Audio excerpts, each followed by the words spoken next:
Si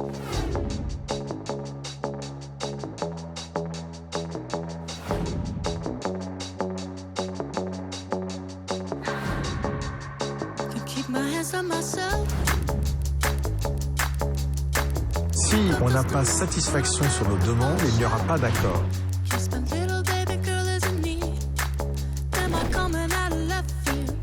On a 4 libertés, c'est pas négociable.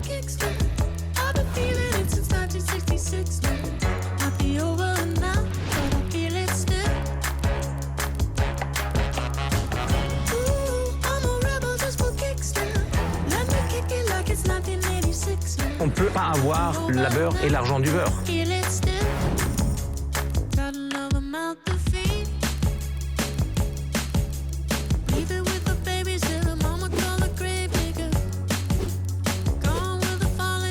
L'Europe, c'est pas pour nous, et surtout l'Europe de Bruxelles.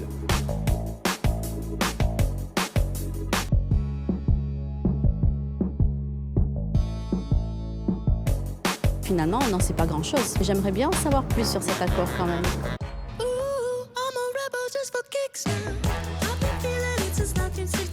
Des pays comme la Suisse, comme Monaco, etc., c'est des cauchemars pour les bureaucrates. Monaco pourra bénéficier des 4 libertés. Monaco se rend compte, comme tous les autres États, que les règles sont les mêmes pour tous. La nationalité n'est plus un critère en Europe. Le but, c'est pas de rentrer dans l'Europe. Le but, c'est simplement de se faire reconnaître. Quand tu es dans le club, tu peux choisir les règles. Quand tu es à l'extérieur, tu ne pourras pas choisir les sanctions. Il faut être clair avec l'Union européenne et leur dire carrément, il y a certaines choses sur lesquelles on ne transige pas. On peut imaginer trouver des adaptations à certaines réglementations, si c'est justifié. Si on ne peut pas vivre avec une dérogation permanente pour 9000 monégasques, mais le système mérite de s'effondrer. Ça va parler d'Europe, de monégasque.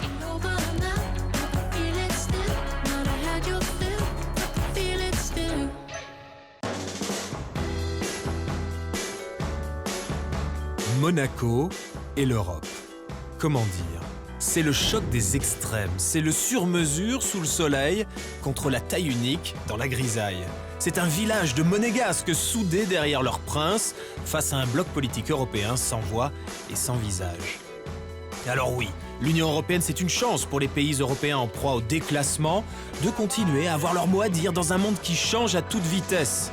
Mais Monaco, ce n'est pas la France, ce n'est pas l'Allemagne, ce n'est pas l'Italie, c'est Monaco, un pays très ouvert, mais avec ses propres règles. Certains grands principes européens de libre circulation paraissent, sur le papier et pour l'heure, difficilement conciliables avec nos spécificités.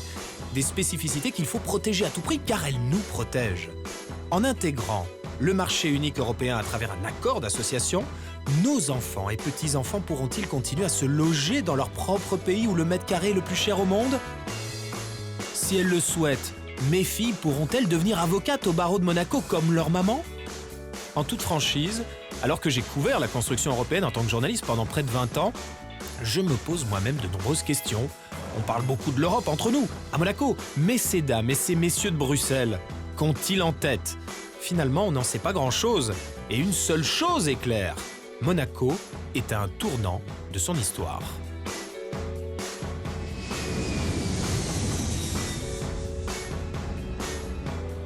J'ai donc voulu saisir l'opportunité d'un de mes déplacements professionnels à Bruxelles pour échanger sur Monaco et l'Europe, sans langue de bois, avec des responsables européens et des amis au cœur du réacteur communautaire. Con 200 boi, te ne vai un paradiso. Avec 2 bons protecteurs, tu t'en vas au paradis. C'est finalement Paris qui nous a jetés dans les bras de Bruxelles. À travers nos 130 accords avec la France, Monaco est déjà très intégré dans l'Union. La principauté utilise l'euro, fait partie de l'Union douanière, de la zone TVA et même de l'espace Schengen. À vrai dire, nous sommes déjà plus européens que certains pays membres de l'Union qui n'ont pas l'euro ou ne sont pas dans Schengen. Mais le tout indirectement, via la France, sans avoir aujourd'hui notre mot à dire à Bruxelles. Quand elle s'exprime au pupitre de la Commission, Catherine Ray parle au nom de la diplomatie européenne. Elle est la porte-parole du Service européen d'action extérieure, sorte de Quai d'Orsay européen, chargé des négociations avec le gouvernement monégasque en vue d'un accord d'association. Pourquoi pourquoi l'Union européenne veut-elle formaliser ses relations avec Monaco? On était bien jusqu'ici. On avait déjà des relations, en effet, assez profondes, l'Union européenne, mais des États membres également, comme la France, mais elles étaient jusqu'ici morcelées. Donc on a estimé, en 2012-2013, on a fait une étude pour voir comment est-ce qu'on devrait travailler avec les États de petite taille, et on a estimé qu'on avait un potentiel important à développer et qu'on devait approfondir, renforcer encore nos relations. C'est pour ça que cette idée d'accord d'association a été lancée, plutôt que des accords sectoriels qui sont plus fragmentés. Catherine, j'ai trouvé ceci. Il n'est pas dans l'intérêt de l'Union européenne de négocier et de conclure un si grand nombre d'accords, donc les accords sectoriels, je continue la citation, car cela exigerait des efforts de négociation plus importants que dans le cas d'un accord unique. Et alors, nous, on est prêts à négocier. Vous êtes des paresseux ici à Bruxelles?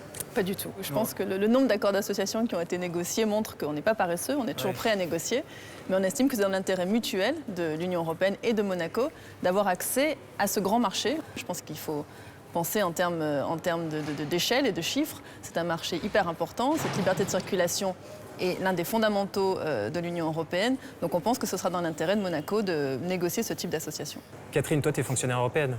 Il y a 55 000 fonctionnaires européens ici, à Bruxelles, toutes les institutions confondues. Rien que la population de Monaco, c'est 37 000. Le nombre de monégasques, c'est 9 000. Donc rien que les fonctionnaires, vous êtes plus nombreux que toute la population monégasque. Est-ce que vraiment on est sur un pied d'égalité quand on négocie avec vous? C'est une drôle de comparaison qui, je pense, n'a rien à voir avec une négociation. Donc oui, toute négociation vaut la peine d'être menée. Sinon, on ne les mènerait pas. D'accord, donc ça veut dire qu'une négociation, ça veut dire que nous, on doit faire des concessions, mais que vous pouvez faire des concessions aussi. C'est la définition d'une négociation. D'accord, donc tout n'est pas perdu, a priori. Jamais. Ok, super. Cette négociation des extrêmes serait donc équilibrée, à en croire Catherine. Mais le serait-elle si nous étions demandeurs et pressés de conclure un accord? Monaco n'a aujourd'hui aucune obligation de signer quoi que ce soit, et c'est une force dans la négociation. Les monégasques sont robustes et colorés, un peu bruyants parfois, et ils ne veulent surtout pas être pris pour des pigeons. C'est sur cette place bruxelloise que se trouve la chancellerie de l'ambassade de Monaco. J'ai sollicité un entretien avec l'ambassadeur, Sophie Thévenoud, femme de caractère, pour qu'elle m'en dise plus sur le but de Monaco dans ces négociations. Monsieur Noguès, bonjour.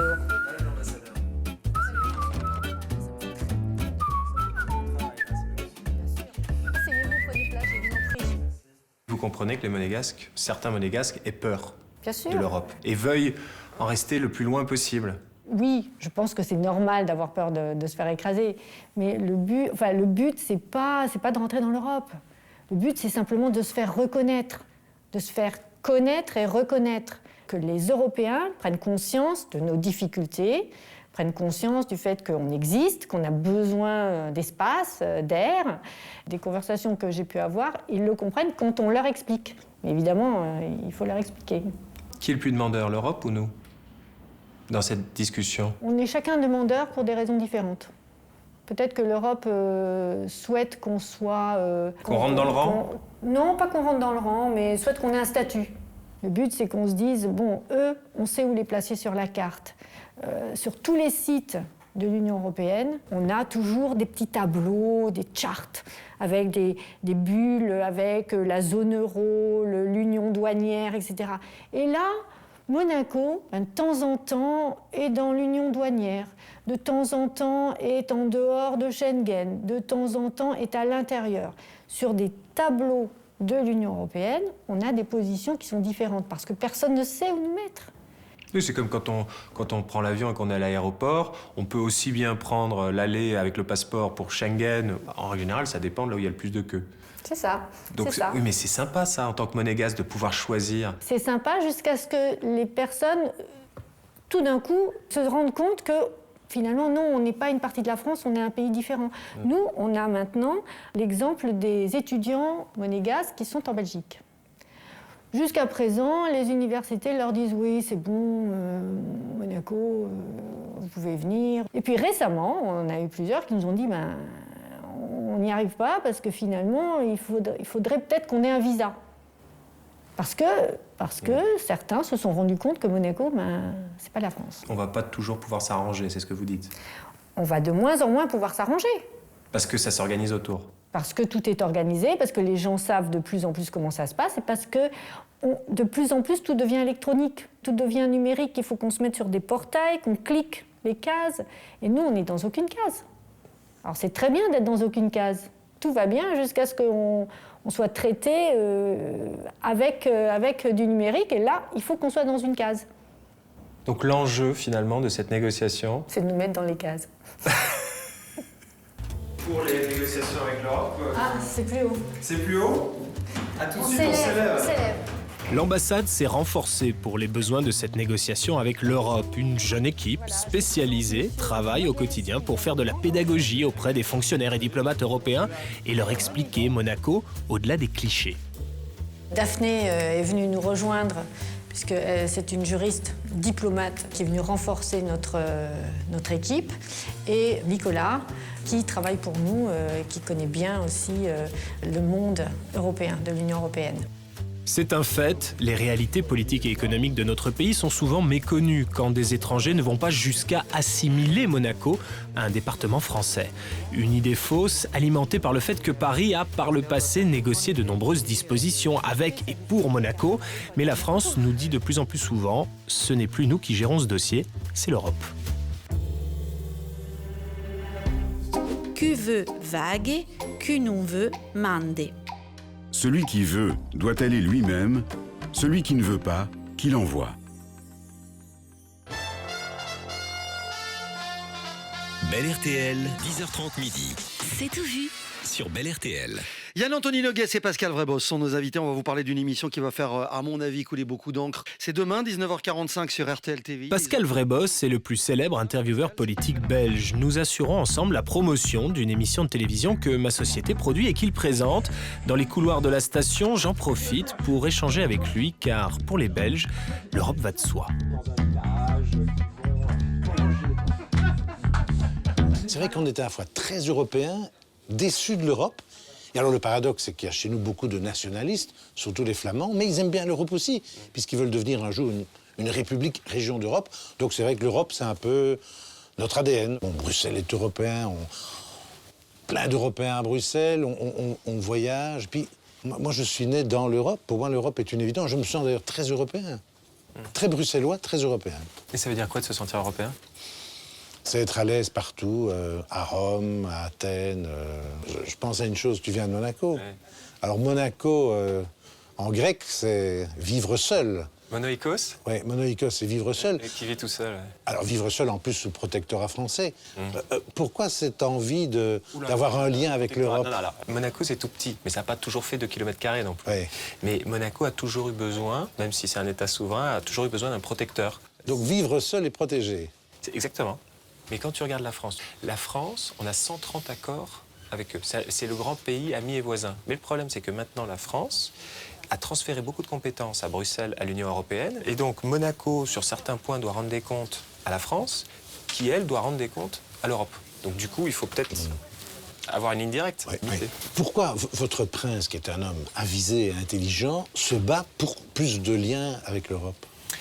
Parce que Monaco, enfin je pense, Monaco a toujours su négocier justement avec des grandes puissances. Et l'Europe aujourd'hui est peut-être la grande puissance qui compte dans la mondialisation. Peut-être que la France a moins de pouvoir pour aider Monaco, mais que ce soit avec l'Espagne ou avec le Royaume de Sardaigne, et là en l'occurrence la France, Monaco a toujours su négocier des bons deals. Pascal a compris que si Monaco a pu émerger et se pérenniser en tant qu'État souverain, c'est grâce au volontarisme de ses princes au niveau international. Pendant que nous discutions, les ministres européens des Finances se sont entendus sur une liste noire et une liste grise des paradis fiscaux.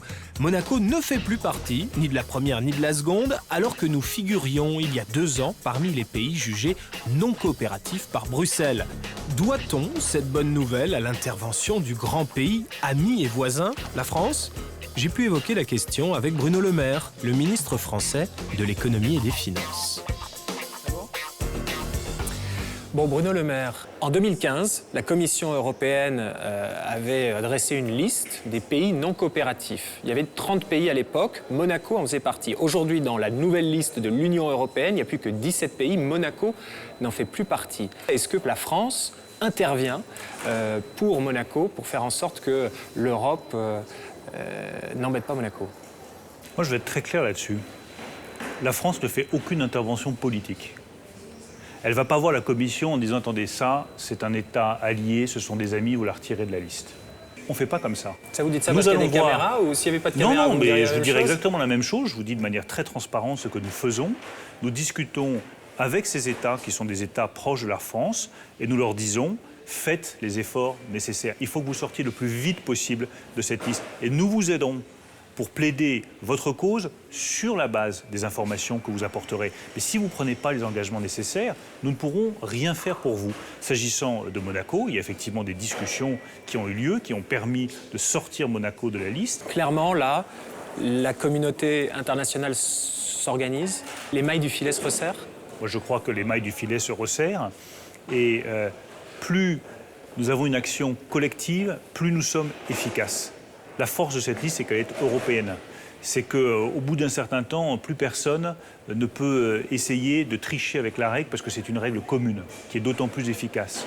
Parce qu'il y a des sanctions derrière qui se préparent et que ces sanctions, elles ont un effet dissuasif qui est très fort. Et quand on voit un pays comme Monaco, qui a eu beaucoup de liens et qui a beaucoup de liens avec la France, qui se rapproche maintenant de l'Union européenne à travers la négociation d'un accord d'association, là, on se rend compte que c'est plus la France qui peut l'aider, que Monaco doit avoir un lien direct avec Bruxelles aujourd'hui?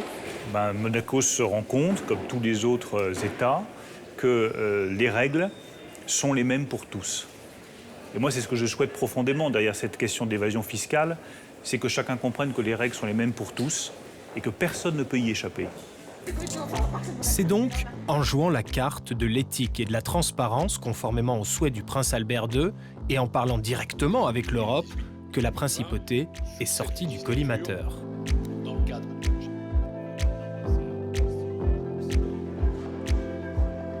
Olivier Bailly est l'influent chef de cabinet du commissaire Pierre Moscovici, en charge des affaires économiques et de la fiscalité. Olivier dit les choses telles qu'elles sont et j'ai voulu lui demander si un accord d'association avec cette Europe qui rêve d'une harmonisation fiscale pourrait remettre en question la taxation douce monégasque, un modèle économique vieux de 150 ans. J'ai 2-3 questions à te poser quand même. Sur quoi? Sur l'Europe et Monaco. Un vrai sujet, volontiers. Qu'est-ce qu'on risque à Monaco? Parce qu'on a un vrai modèle. On n'a pas d'impôt sur le revenu. Qu'est-ce qu'on risque à se rapprocher de l'Union européenne au niveau de la fiscalité? Je ne vois pas beaucoup de risques, je vois plutôt des avantages. Je pense que beaucoup de pays, en ce moment, en Europe et autour de l'Europe, sont un peu en train de changer de business model. Et dans le monde qui est en train de s'ouvrir sur la fiscalité, où on pense maintenant à la fiscalité globalement, avoir des spécificités trop agressives vis-à-vis du reste des pays, ça aurait été plutôt un désavantage. Et je veux dire qu'à la Commission, on se félicite plutôt que des pays comme Monaco aient pris un peu la tête de cette révolution, la tête de ce changement pour être à la pointe dans les années qui viennent. Ça, c'est vraiment important. Et du coup, effectivement, vous n'êtes pas sur la liste, vous n'êtes pas visé par les différents standards internationaux, vous n'êtes pas dans les listes des ONG comme Oxfam, parce que vous avez été plus malin et vous avez commencé plus tôt que les autres. Donc pour ça, là aussi, vous avez une longueur d'avance dans la course. D'accord, mais à Monaco, il n'y a pas d'impôt sur le revenu aujourd'hui. Personne ne vous le demande. Personne ne le demande? Aujourd'hui, au niveau européen, personne ne le demande. Et demain Demain, ça dépendra du débat. Pour l'instant, le débat n'existe pas. On peut inventer des débats qui n'existent pas, mais pour l'instant, ça n'existe pas. On peut anticiper. Je ne crois pas que ça viendra avant un petit moment. D'accord. Mais si jamais ça arrive, vaut mieux être dans le club ou rester à l'extérieur? Parce que quand on est dans le club, on t'impose plus facilement les règles, ou c'est quand tu es à l'extérieur qu'on t'impose plus facilement les règles? Quand tu es dans le club, tu peux choisir les règles. Quand tu es à l'extérieur, tu ne pourras pas choisir les sanctions. Donc il vaut mieux être à l'intérieur du club. Olivier m'a confié un jour que l'Europe pouvait être une broyeuse de petits États. Des propos qui m'avaient évidemment interpellé. C'est le cas selon lui lorsque ce sont les grands pays qui ont la main dans l'Europe des nations car ils ont naturellement tendance à vouloir imposer leur volonté aux plus petits. Certes, ce haut fonctionnaire de la Commission prêche pour sa paroisse, mais il considère que c'est précisément l'Europe communautaire qui peut permettre aux petits pays de résister aux grands. C'est la solution pour exister dans le monde d'aujourd'hui. Un monde plus grand, un monde certainement où les grands États dominent plus, mais si les petits veulent exister, ils doivent être présents à Bruxelles. Faire entendre leur voix, parler avec les institutions pour être sûr que leur point de vue est entendu. D'accord, mais on peut avoir le sentiment, c'est ce que j'entends à Monaco, que l'Europe, on lui donne ça, Puis ensuite, on dit oui, mais ça marche pas. Si vous nous donnez que la main, pour que tout soit complet, il faut nous donner aussi l'avant-bras. Et puis quelques années plus tard, c'est le bras en entier. Puis après, l'épaule et le reste du corps. C'est ça le sentiment. Alors je comprends très bien ce sentiment et je pense qu'il est partiellement fondé. D'accord. Mais je l'entends aussi. Ça le mérite de l'honnêteté. Je l'entends aussi dans les grands pays. Pour quelle raison? C'est qu'on est dans une course entre la mondialisation qui avance et on ne pourra pas l'arrêter. C'est le sens de l'histoire. Et l'Europe qui doit aussi avancer. Or, si l'Europe est un système qui protège les États des effets néfastes de la mondialisation, il faut que l'Europe elle continue d'avancer. Donc effectivement, on a l'impression qu'on mange petit à petit une partie des États. Non, on demande aux États de s'intégrer de plus en plus, de travailler de plus en plus ensemble pour être plus forts ensemble. Mais ça veut dire qu'on va tous dans une même direction, mais un pays comme Monaco, qui est à part, il n'y a que 9000 monégasques, on est minoritaire dans notre propre pays. On ne peut pas se fondre jusqu'au bout dans le modèle européen. Alors je ne pense pas que l'Europe vise à fondre tous les peuples dans une seule unité, que tout le monde se ressemble, que tout le monde ait les mêmes règles. Non.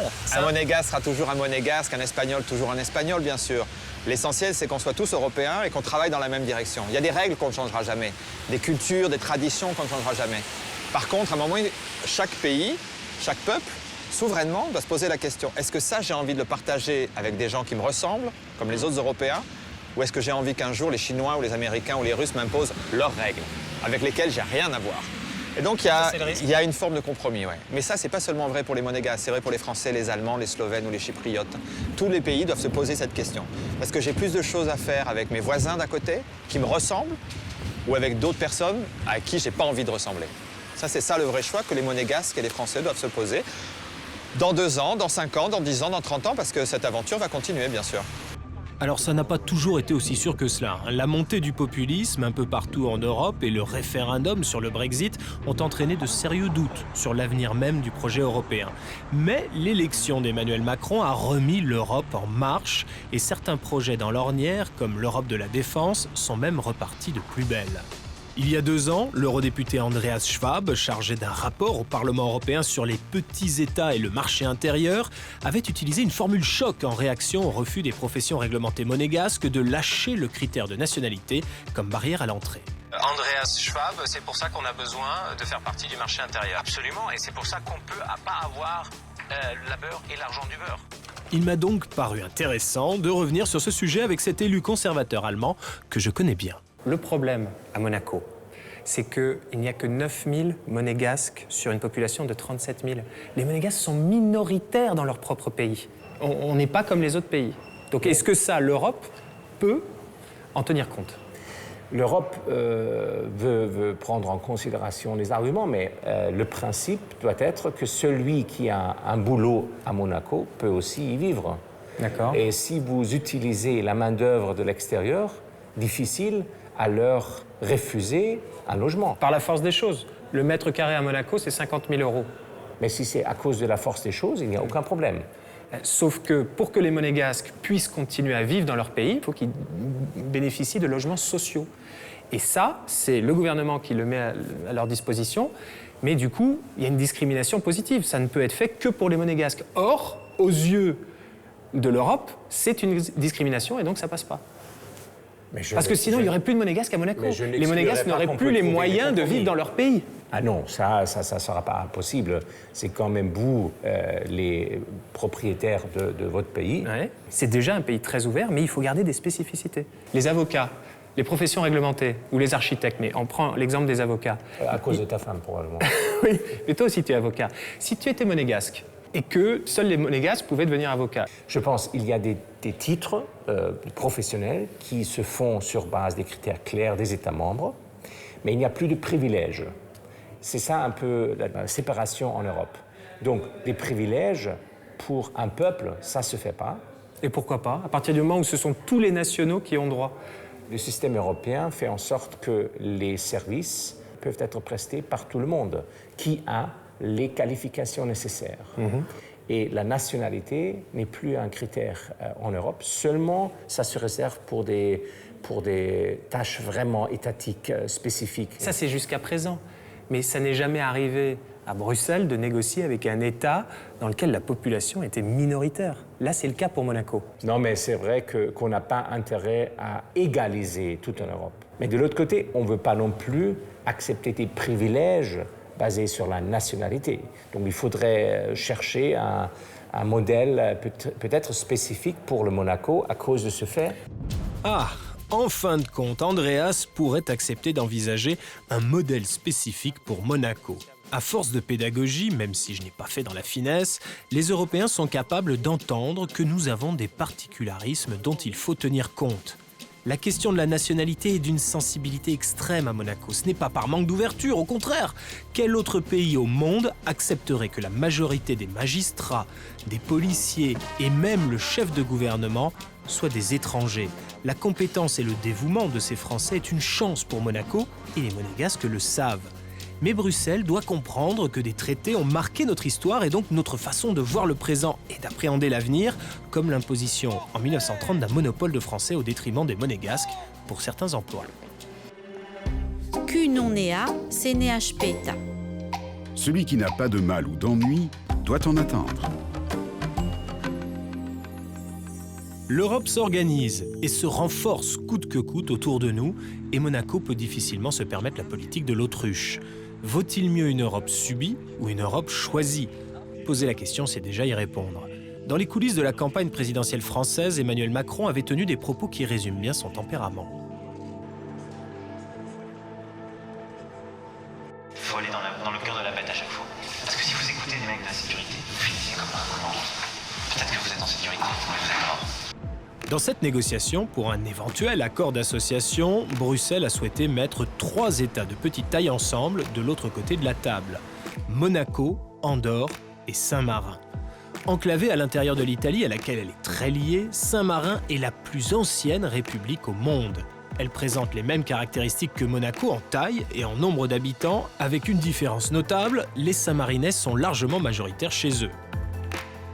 Ce petit État montagneux a envisagé d'adhérer à l'Union européenne et a organisé un référendum en 2013 à la suite d'une initiative populaire. Une majorité de Saint-Marinais a même dit oui à l'Europe, mais le seuil minimum de votants n'ayant pas été atteint, le scrutin a été invalidé.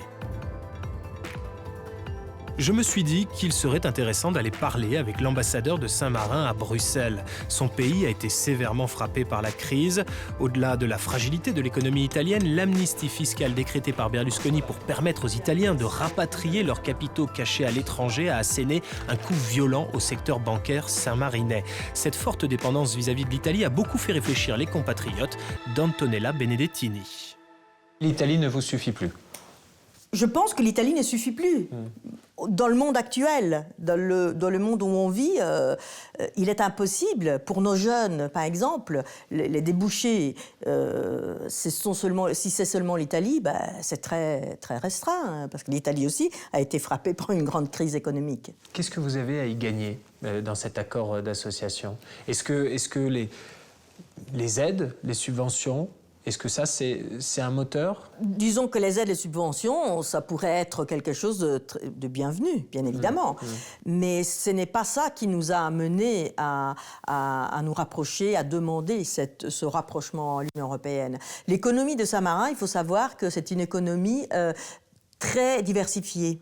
D'ailleurs, on a une très grande industrie, pour nous, une très grande industrie à Saint-Marin qui fait des emballages justement pour les pâtes Panzani, pour Nestlé, Donc ceux-là, ils ont besoin de travailler avec l'Europe. Ils ont besoin que leurs produits puissent entrer sur le marché européen sans obstacle, ce qui n'est pas le cas actuellement. Saint-Marin dispose de sa propre équipe nationale de football. Antonella Benedettini m'explique qu'il existe même un championnat national entre les communes de ce petit pays. Et il y a des vraies rivalités? Oh là là, c'est des rivalités entre Serravalle et Montegiardino, ou Fiorentino, c'est vraiment des rivalités. Je pourrais imaginer à Monaco une équipe de Fontvieille, une équipe du Jardin Exotique, une équipe de la Condamine. Je pense qu'il y aurait des rivalités aussi. Voilà. Allez, on refait le match. Vaut-il mieux, comme Monaco, avoir une équipe professionnelle très compétitive, composée de joueurs étrangers participant au championnat de France et capable d'atteindre des sommets en Champions League, ou comme Saint-Marin, avoir son propre championnat de niveau local et une équipe nationale composée de joueurs du cru, classés 204e au classement FIFA. Dans ce domaine, Monaco a clairement fait le choix du rayonnement international. Et il faut dire que, vu notre nombre, si je devais moi-même me retrouver sur la pelouse, je ne suis pas sûr que je ferais honneur à nos couleurs. Autre pays de petite taille disposant d'une équipe nationale classée 181e mondiale, le Liechtenstein. Cette principauté située entre l'Autriche et la Suisse, dont elle utilise la monnaie, a rejoint l'espace économique européen et donc le marché intérieur en 1995. Partons à présent à la rencontre de Sabine Monaoni, l'ambassadeur à Bruxelles de cet État alpin qui a conclu un accord avec l'Europe il y a plus de 20 ans. Les Liechtensteinois ont pu conserver leur régime d'autorisation avec notamment un système de quotas annuels pour les résidents étrangers. It was a temporary measure in the beginning, and it was clear, okay, that this has to be reviewed and whether it works out. But reviewed every 5 years? Exactly, it was reviewed every 5 years, and we also had, of course, to explain whether it is still justified. And then, at the time when the enlargement took place, in 2004? In 2004, and the EA was as well enlarged. We managed actually to have this special adaptation in a permanent way. This is now considered to be a permanent solution. Il est donc possible de transformer une dérogation temporaire en dérogation permanente. Le Liechtenstein appliquait également un critère de nationalité pour les professions réglementées. Seuls les nationaux pouvaient devenir avocats, par exemple, mais les Liechtensteinois, qui n'ont pas les mêmes spécificités que Monaco, ne sont pas parvenus à préserver ce système dans leur accord avec Bruxelles. There was a big resistance, but finally the lawyers in Liechtenstein, they have survived quite well. They have adapted to a more competitive environment, but they are still there. Just to give you the figure, of lawyers established now in Liechtenstein tripled in the last 20 years from 60 to 190. And they're mostly Austrian or Swiss? Yes, and Liechtenstein lawyers. Our participation in the EA also brought more business. It was EA accession was especially, strengthening the services sector. It led to a diversification of our economy. New business came to Liechtenstein, like insurance companies or investment funds were established in Liechtenstein. Because before you joining the European Economic Area, these companies or investment funds wouldn't settle in your country. Exactly. But now you have legal security and... Legal security and Liechtenstein has become attractive because if they are established in Liechtenstein, they have a European passport. And this brought a lot of more business to Liechtenstein, which also brought more business for the lawyers. So I would say the cake has become bigger and competition has become rougher.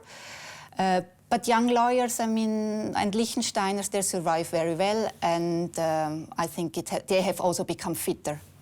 Un plus gros gâteau et plus de compétitivité. L'accès au marché intérieur pourrait aussi contribuer à l'attractivité de Monaco pour les entreprises qui souhaitent pouvoir rayonner à travers l'Europe. Cela rassurerait également les investisseurs qui ont besoin d'un cadre juridique stable. Mais le jeu en vaut-il la chandelle quand on apprend que le nombre d'avocats a triplé au Liechtenstein depuis son adhésion à l'espace économique européen ? Quoique, sur la même période, le nombre d'avocats au barreau de Monaco a lui aussi plus que doublé, sans que ce soit la faute de l'Europe. Un récent sondage au Liechtenstein a révélé que 85% des habitants de la principauté alpine étaient satisfaits de l'accord avec l'Europe. Et ce qui a beaucoup compté pour les Liechtensteinois, c'est de pouvoir s'émanciper de leurs grands voisins helvétiques, parce qu'ils appréciaient guère leur image de canton suisse. La Suisse qui, de son côté, entretient une relation compliquée avec l'Union européenne. Les eurocrates prennent un malin plaisir à qualifier la Confédération de trou dans le gruyère européen, ce qui a le don de mettre les Helvètes hors d'eux, car il n'y a pas de trou dans le gruyère. Je rejoins ma consoeur Isabelle Horry, l'emblématique correspondante à Bruxelles de la télévision suisse, pour une fondue afin qu'elle me parle du cas de ce pays qui est lui-même en négociation avec Bruxelles pour un accord d'association. C'est un sujet dont on parle beaucoup, mais très coupé du monde, très coupé de Bruxelles. C'est-à-dire qu'en Suisse, il y a un débat sur l'Union européenne tout le temps, dans des termes souvent assez guerriers. C'est-à-dire qu'on a l'impression que la relation, si on parle de rapport de force avec l'Union européenne, j'ai toujours l'impression que vraiment ils en parlent d'une façon très conflictuelle. Et ce qui me frappe souvent, c'est que les gens élaborent des hypothèses, échafaudent vraiment des théories, que ce soit les politiques ou parfois même la presse, sans avoir forcément conscience de comment ça fonctionne en vrai ici et à Bruxelles et de ce que veut vraiment l'Union européenne. Parfois j'ai l'impression que l'Union européenne, on l'oublie dans le débat, qu'il se fait entre les partis suisses, entre les forces suisses, sans réaliser qu'en fait c'est pas là qu'il faut... Enfin, il faut l'avoir là aussi, mais il faut surtout avoir le débat avec le partenaire. C'est un gros mot de dire qu'on est pro-européen aujourd'hui en Suisse. Totalement. Médiatiquement, politiquement, tout le monde a shifté vers beaucoup plus d'euroscepticisme qu'il y a 25 à 30 ans. Je pense que ça a été un thème qui a été extrêmement bien utilisé par les anti-européens. Et c'est tellement plus facile d'être anti-européen que d'être pro-européen. Parce que expliquer l'Union européenne, c'est une gageure. C'est vraiment un truc qui prend du temps, qui est compliqué, il y a des nuances. En plus, c'est toujours un truc qui trouve des compromis, c'est lourd. Être anti, c'est tellement facile, quoi. On joue sur les peurs, on joue sur les émotions. On joue typiquement l'initiative populaire sur l'immigration de masse. C'était vraiment cette idée de il y a trop de monde dans les trains, il y a trop de monde dans les gares, il y a trop de monde dans les hôpitaux, je peux plus m'asseoir dans le train. Enfin, on jouait vraiment sur cette idée de l'étranger qui vient et il y a trop de monde en Suisse, quoi. Et ça correspondait à une perception, mais après, c'était parce que l'économie suisse allait tellement bien, que la zone euro était en crise, l'économie avait besoin de main-d'œuvre et donc les gens venaient. Mais ça, c'était balayé. Je pense pas que l'Union européenne veut la fin de Monaco, loin de là. Je pense que l'Union européenne ne se rend peut-être pas compte que ce qu'elle demande peut signifier la fin de Monaco.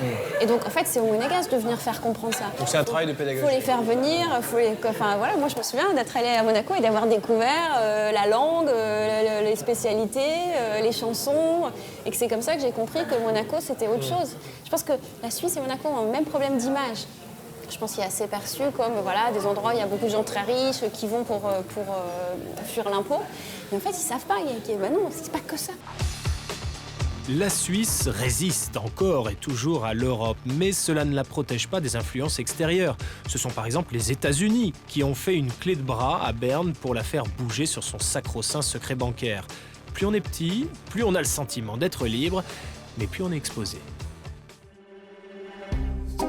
Fofa o passo segundo a tua gamba. Il faut faire le pas selon ta jambe.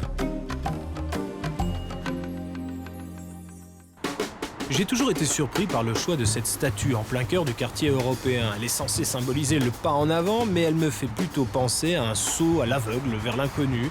Pas très heureux. Dans ces négociations pour un éventuel accord d'association, le point sensible pour Monaco, c'est l'application des 4 libertés fondamentales de l'Union européenne et particulièrement la libre circulation des services et des personnes. D'autant que le négociateur européen avait adopté une position très ferme sur la question début 2016. On a 4 libertés, c'est pas négociable. Claude Martin, qui s'occupe des relations avec les pays européens non membres de l'Union, a-t-il changé d'avis depuis ? Bonjour. Comment allez-vous ? Bienvenue. Merci de nous recevoir. Content de vous voir. Alors, je vois que vous avez des affiches, vous avez décoré votre service avec des affiches des pays avec lesquels vous travaillez. Donc là, je vois Andorre, j'ai vu San Marin. Est-ce que vous avez Monaco aussi ? Alors, nous avons quelques affiches de Monaco. 1987. D'accord. Monaco a un petit peu changé depuis. Comme tout bon négociateur, Claude Martin a adopté des positions de départ extrêmes afin de se garder une marge de manœuvre. Et les partis ne sont aujourd'hui qu'à mi-chemin dans les discussions vers un éventuel accord d'association. Et ça, c'est l'accord d'association. Je vois texte de négociation consolidé. C'est l'accord en cours de développement, effectivement. Et ça, j'ai pas le droit de l'avoir. Ah non. Alors Claude Martin, en arrivant là ici, j'ai regardé à nouveau l'interview que vous nous aviez accordée. C'était en février 2016 et je vous avais demandé est-ce que les 4 libertés fondamentales, est-ce que c'est négociable ? Parce que c'est la libre circulation des personnes qui pose problème à un certain nombre de Monégasques. Et vous m'aviez dit non, ce n'est pas négociable. Alors peut-être je vais préciser ce que j'avais dit peut-être de manière assez abrupte à l'époque. Quand on dit que ce n'est pas négociable, il faut voir les conditions que nous avons dans la relation avec Monaco, d'ailleurs des conditions qui sont basées sur le traité de l'Union européenne, c'est qu'il y a l'article 8, une déclaration à l'article 8 qui dit que dans ses relations avec les petits pays voisins, l'Union européenne tient compte des spécificités de ces pays. Quand il s'agit de reprendre un règlement ou une directive, il est aussi possible de l'adapter à la situation particulière des pays. Donc, ce qui n'est pas négociable, c'est le principe général de la libre circulation, des 4 libertés. Mais on peut imaginer trouver des adaptations à certaines réglementations, si c'est justifié. Ah, des adaptations sont possibles dès lors qu'elles sont justifiées. En effet, le traité de Lisbonne est formel. Bruxelles doit prendre en compte la situation particulière de Monaco. Monaco, c'est tout petit, mais il y a 128 nationalités qui vivent à Monaco. L'essentiel, enfin une grande partie de la force de travail à Monaco est étrangère. Les Monégasques, globalement, à 90%, épousent des étrangers. Les Monégasques sont très ouverts. Mais quand on est un pays de 2 km², il faut pouvoir réguler, il faut pouvoir gérer, il faut pouvoir accepter qui on veut.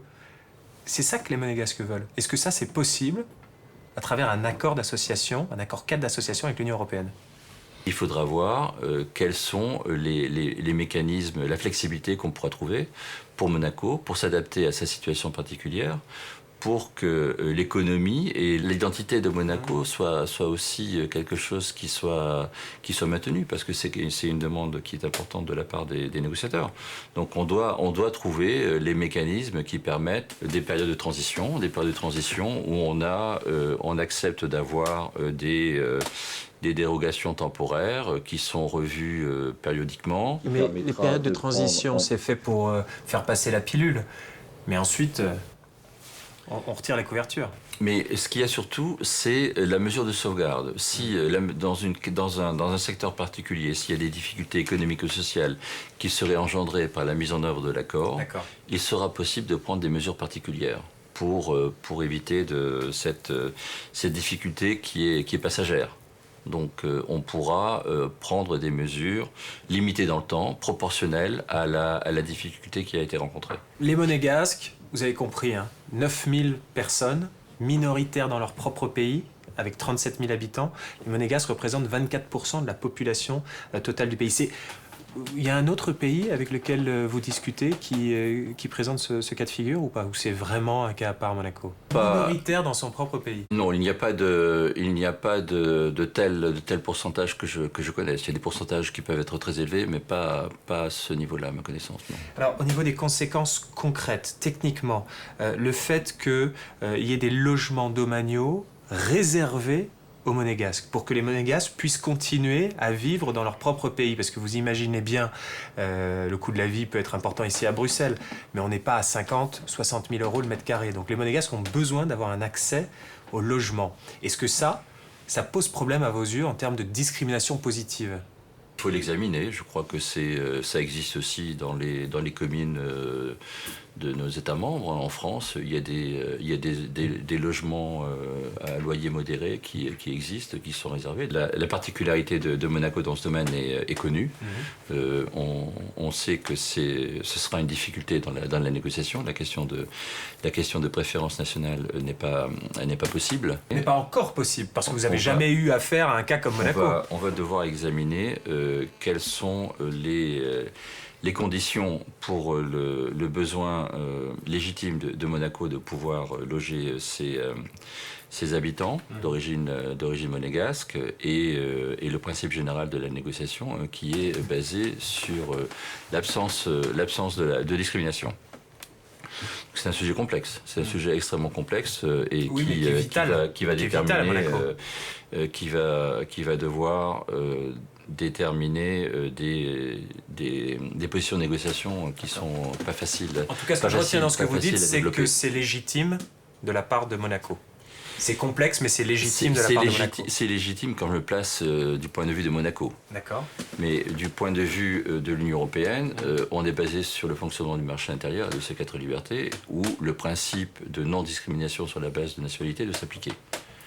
Donc cette participation de Monaco au marché intérieur veut dire que ce principe général de non-discrimination est aussi la règle à suivre. Mais quand on regarde par exemple avec le Liechtenstein, je cite l'accord, les mesures dérogatoires se justifient par la surface habitable très faible, le pourcentage de population étrangère qui y habite et qui y travaille, qui est particulièrement élevé, ainsi que le caractère vital pour le pays de préserver son identité nationale.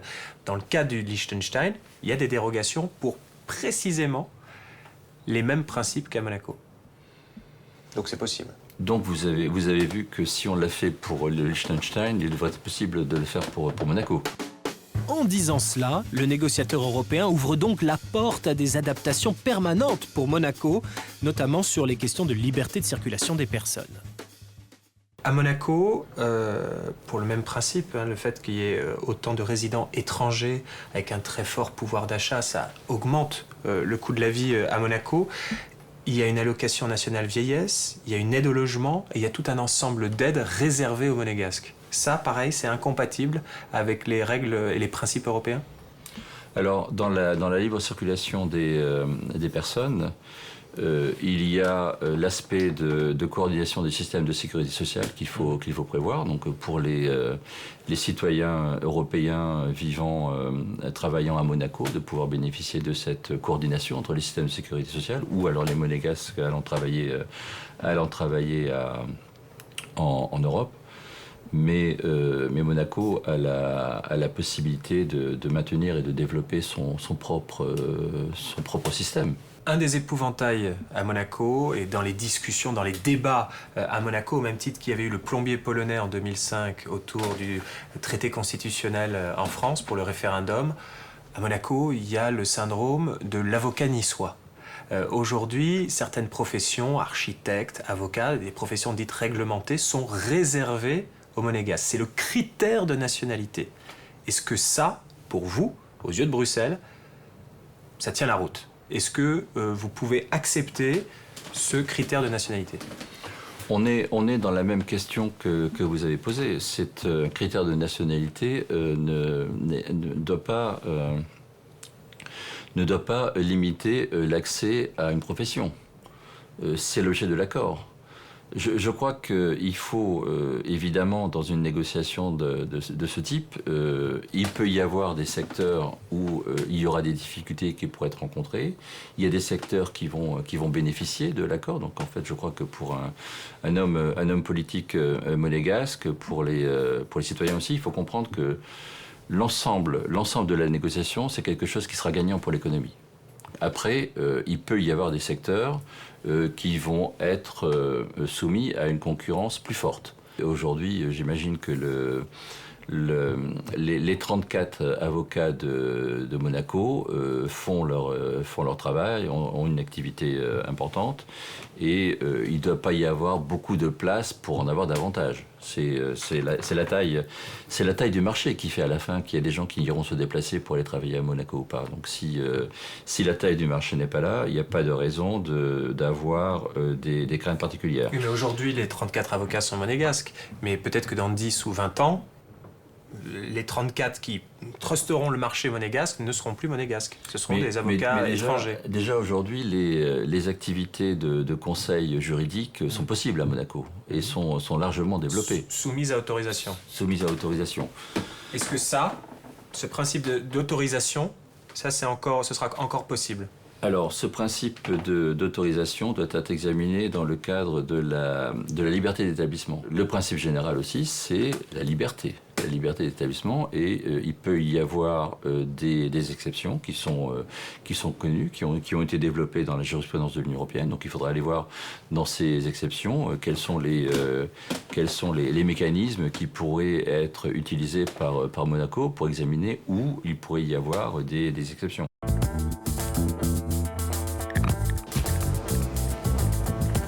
Donc ça, c'est la salle de négociation? C'est la salle de négociation principale, oui. C'est là où on se retrouve avec l'équipe monégasque. J'ai cru comprendre que les aspects sensibles, notamment sur la libre circulation des personnes, ne seraient pas forcément abordés avant le Brexit. Le dénouement, il aura lieu à partir de mars 2019? La négociation avec Andorre, Saint-Marin et Monaco, surtout Monaco, et les deux autres, doit avancer selon son propre rythme. Ce que vous êtes en train de dire, c'est que ce que Monaco pourrait obtenir, les Britanniques ne pourront pas jouer dessus pour l'obtenir aussi. Parce que Monaco, c'est un cas spécifique. Parce que Monaco, c'est un cas spécifique. Et donc, il y a des règles qui sont possibles peut-être pour Monaco, qui seront des dérogations. Ou des dérogations, qui ne seront pas possibles pour le Royaume-Uni. Qui ne seront pas forcément les mêmes, y compris même pour Andorre ou pour Saint-Marin. Sur la place du marché de la Condamine, à Monaco, on peut entendre, j'entends des amis dire « Mais on ne veut pas se rapprocher de l'Europe, elle va nous manger l'Europe ». C'est naturel de penser ça, c'est même instinctif. Qu'est-ce que vous répondez à ça? Je crois pas que la situation va changer. C'est pas un ogre? Déjà l'Europe n'est pas un ogre, et puis la situation ne va pas changer de manière fondamentale par rapport à aujourd'hui. Il y aura toujours 45 000 travailleurs de la région voisine qui fera le voyage tous les jours pour aller travailler à Monaco, qui est nécessaire pour faire développer les entreprises. Il y aura de nouvelles entreprises qui vont se développer, qui n'existent pas aujourd'hui. On ne peut pas imaginer qu'est-ce qu'elles seront demain, mais qui peut-être seront encore plus adaptées à la situation spécifique de Monaco. Et c'est ça qui s'ouvre. C'est ça qui s'ouvre, c'est de se donner cette chance. En fait, cet accord doit être vu comme une chance qui est apportée à la communauté du pays pour avoir accès à un grand marché de 500 millions d'Européens. Le message, c'est les Monégasques ont le sentiment de savoir ce qu'ils pourraient perdre, mais ils ne savent pas ce qu'ils pourraient gagner, mais il faut qu'ils aient confiance. C'est ça que vous dites. Il faut qu'ils aient confiance aussi, il faut qu'ils aient confiance dans leur équipe de négociateurs. Si l'Europe a arrêté, comme l'avaient fait les États-Unis de Roosevelt avant elle, 4 libertés fondamentales, pourquoi Monaco n'aurait pas le droit de le faire aussi? D'ailleurs, 2 libertés suffiraient aux Monégasques et aux enfants du pays. La liberté de vivre et la liberté de travailler chez eux. Ce sont précisément les lignes rouges énoncées par le négociateur Gilles Tonelli. Les Monégasques doivent pouvoir continuer à vivre, à travailler et à se loger comme ils l'ont toujours fait. Et le gouvernement doit conserver un régime d'autorisation pour toutes les personnes qui veulent s'installer et travailler à Monaco. Ces positions de négociation permettent d'affirmer des principes vitaux. Jean-Claude Piris a longtemps été le directeur général du service juridique du Conseil européen. Il a présidé le groupe de juristes qui a rédigé le traité de Lisbonne. Bref, c'est une star à Bruxelles et il conseille Monaco dans cette négociation. Selon lui, les lignes rouges monégasques sont volontairement floues. Il n'y a aucune ligne qui est vraiment rouge dans une négociation. J'ai vécu plein de négociations ici. Il n'y a aucune ligne qui est vraiment rouge. Donc c'est pour ça d'ailleurs qu'il y a pas mal de gens à Monaco qui disent que les lignes rouges sont un peu floues. C'est normal, alors on entretient le flou. Il faut qu'elles soient un petit peu floues. Écoutez, alors si vous parlez aux négociateurs de l'Union européenne, ils vont vous dire, nous on a les lignes rouges, c'est le marché intérieur, les 4 libertés fondamentales, pas question, etc. Aucune dérogation. Entre les lignes rouges européennes qui disent les principes absolus, les 4 libertés fondamentales, les 4 libertés de circulation, d'accord? Et la ligne rouge monégasque qui dit il faut que tout reste comme avant, en gros, pour faire simple. Est-ce qu'elles sont strictement parallèles ou elles peuvent se croiser à un moment donné? Elles peuvent se croiser évidemment, parce que des deux côtés, on exagère un petit peu à cause des négociations. Alors l'Union européenne, moi je connais bien, les 4 libertés. Si vous écoutez les négociateurs. J'ai pas l'impression qu'à Monaco on exagère. J'ai pas l'impression que sur les lignes rouges, le peuple monégasque ait le sentiment qu'on exagère. En revanche, on a envie de croire que l'Européen, lui, il exagère en disant c'est pas négociable. Que tout restera comme avant. Non, il y aura des améliorations à la situation, heureusement.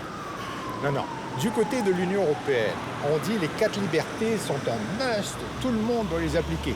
Mais regardons-les de près, ces 4 libertés, avec les États membres de l'Union européenne, qui, eux, sont censés appliquer à 100%. Eh bien, il y a des trous partout. Il y a des choses qui ne se négocient pas. C'est l'espèce de pacte social qui est dans la Constitution monégasque. Je suis juriste, donc avant tout la Constitution. La Constitution, Monaco n'a pas l'intention de la modifier. Or, il y a dans la Constitution de la principauté des articles qui disent carrément les Monégasques ont droit à ceci, les Monégasques ont droit à cela.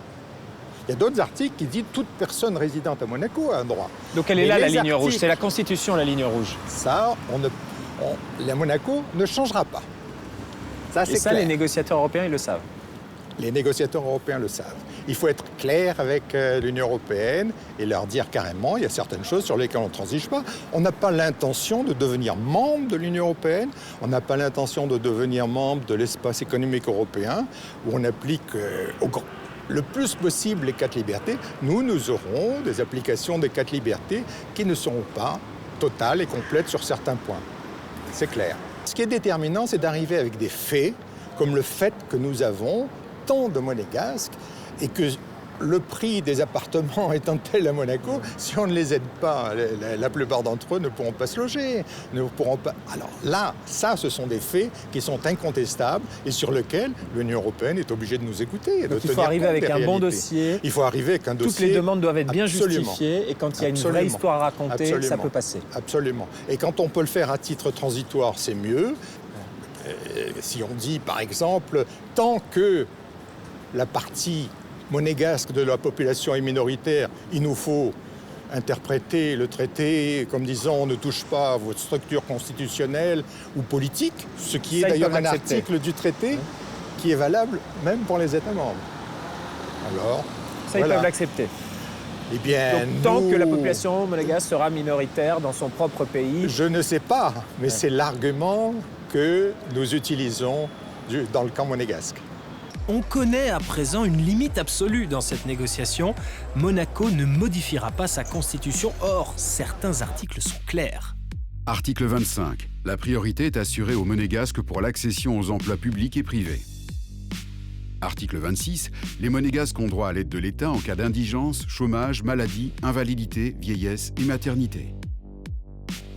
Et article 32, l'étranger jouit dans la principauté de tous les droits publics et privés qui ne sont pas formellement réservés aux nationaux.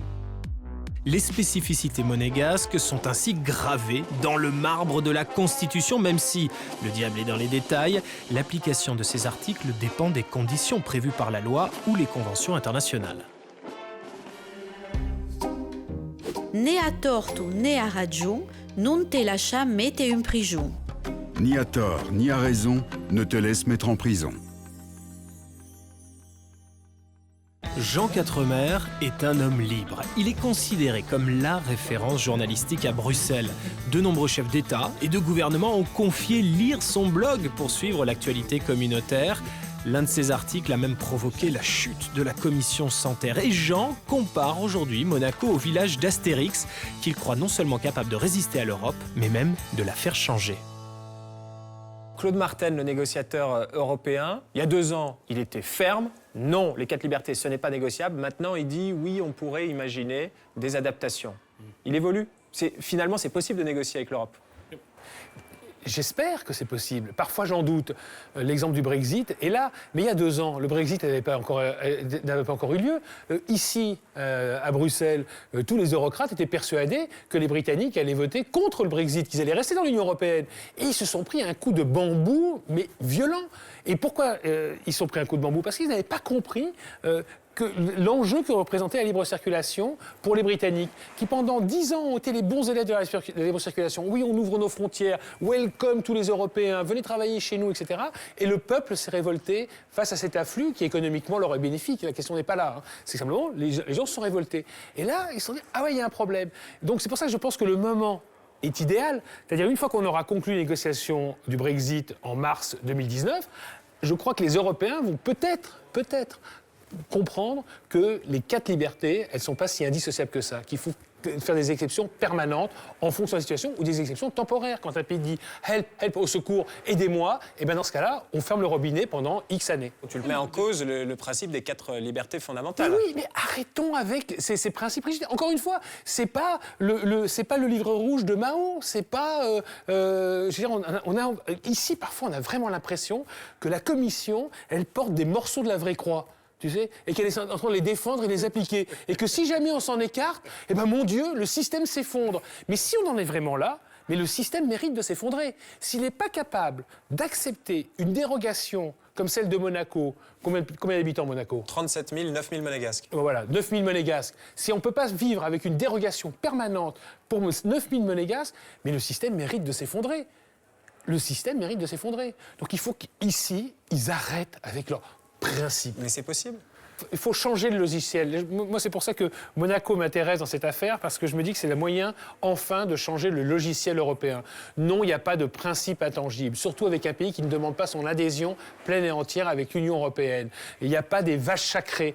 On s'adapte à la réalité. Il faut que cette maison soit capable de s'adapter. Il y en a marre de cette idée, par exemple, que tous les pays de l'Union européenne poursuivent le même but, qui est de parvenir à un État fédéral. Il faut sortir de ça. Il y aura des pays qui seront dans l'euro, des pays qui ne seront pas dans l'euro, des pays qui accepteront des demandeurs d'asile, des pays qui accepteront pas. Quand tu dis que Monaco pourrait faire bouger l'Europe, tu dis ça pour me faire plaisir ou tu le penses vraiment? Non, je le pense vraiment parce que c'est le momentum qui est intéressant. C'est pas si Monaco est arrivé dans 10 ans, si Monaco avait négocié il y a 10 ans, la question ne se poserait pas. Je me dis que c'est le moment, parce que c'est le moment de faire passer cette idée qu'il n'y a pas de principe intangible, qu'il faut respecter les peuples, il faut respecter les cultures. Et la question là, c'est pas des marchandises, ce sont des hommes. Ce que demande Monaco, c'est qu'on respecte son modèle. Disant voilà, si demain on ouvre notre profession d'avocat, il n'y a plus un avocat monégasque. Et il y a des centaines d'avocats français qui viennent s'installer à Monaco. Donc la profession d'avocat n'est plus... Pareil pour les architectes. Donc il n'y a plus de Monaco d'ici 10 ans. C'est légitime de la part de Monaco. Encore une fois, vu de Monaco. C'est vrai que vu du côté... moi qui n'ai pas une identité nationale à fleur de peau, ça m'est un peu indifférent cette question. Mais on s'est rendu compte, par exemple en France, avec Marine Le Pen qui fait plus de 30% aux élections, que les questions identitaires sont fondamentales. Donc la clé, c'est de bien faire comprendre ici, à Bruxelles, ce qu'est Monaco. La clé, c'est vraiment, je crois, que Monaco explique que ce n'est pas une question de discrimination, ce n'est pas une question raciste, c'est une question culturelle. C'est-à-dire Monaco disparaît demain si elle ne fait pas valoir, elle ne préserve pas ses spécificités pour l'éternité. Et si elle dit « Ah ben oui, on va renégocier dans 5 ans, on va renégocier dans 10 ans, on va renégocier dans 15 ans », mais ça crée de l'incertitude. Et l'incertitude crée de l'angoisse, et l'angoisse crée du rejet. Donc tu comprends les Monégasques? De ce point de vue-là, je comprends tout à fait les Monégasques. Et c'est toujours ça de prix. En revanche, Jean comprend moins certaines inquiétudes à Monaco sur la perte de souveraineté que pourrait entraîner un rapprochement avec l'Europe. Moi, je crois que plus on se rapproche de l'Union européenne, plus on retrouve de la souveraineté, plus on retrouve de l'indépendance, parce que vous devenez une partie d'une machine qui respecte les identités nationales, parce que l'Union européenne, c'est pas un super État, encore une fois, elle a des compétences dans des domaines extrêmement limités, mais elle permet de faire entendre sa voix à travers le monde. Et ça permet d'exporter ses valeurs, d'exporter ses normes. Je veux dire, si vous croyez que les Chinois, ils respecteraient nos normes environnementales, par exemple, ou nos normes de sécurité, si il y avait d'un côté Monaco, la France, l'Italie, etc. Non, on prendrait leur canapé qui vous brûle la peau, etc., parce qu'on n'aurait pas le choix. Je ne comprends pas cette question de la souveraineté. Je crois qu'ensemble, on est plus souverain que seul.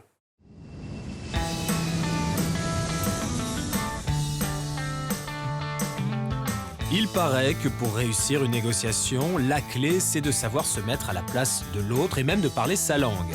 Or, il faut se rendre à l'évidence. Les termes priorité nationale ou critères de nationalité résonnent comme des gros mots aux oreilles de Bruxelles. Certains contacts m'ont soufflé qu'il faudrait peut-être les reformuler et utiliser dans l'accord d'association des termes tels que protection de la minorité monégasque ou d'exception pour l'identité monégasque. Ce simple changement de mots permettrait, pourquoi pas, de cocher les fameuses cases du logiciel européen tout en préservant nos spécificités pour nos enfants et petits-enfants. Et tel Malizia, Monaco pourrait ainsi pénétrer dans la forteresse européenne et rester Monaco. Qui tardi arrive, Mara Loggia. Qui tard arrive, à mauvais logement.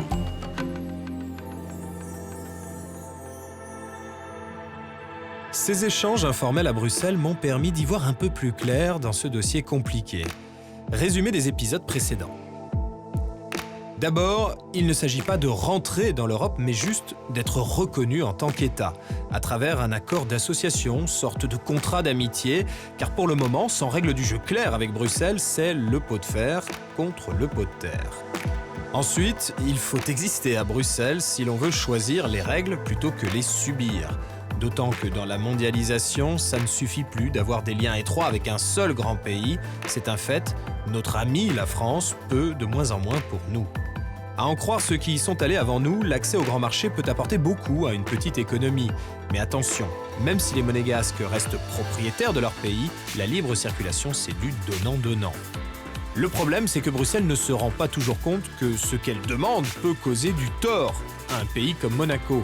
Cette négociation est donc complexe, elle requiert beaucoup de pédagogie, mais d'autres avant nous ont réussi à obtenir des dérogations permanentes. Apparemment, grâce au Brexit, le moment n'a jamais été aussi propice pour négocier avec Bruxelles. Et en tout cas, Monaco s'est abrité derrière un mur rouge infranchissable, sa constitution. Voilà donc ce que je retiens de ces rencontres avec ces contacts bruxellois. À partir de là, à chacun, naturellement, de se forger sa propre opinion sur cette négociation pour un éventuel accord d'association.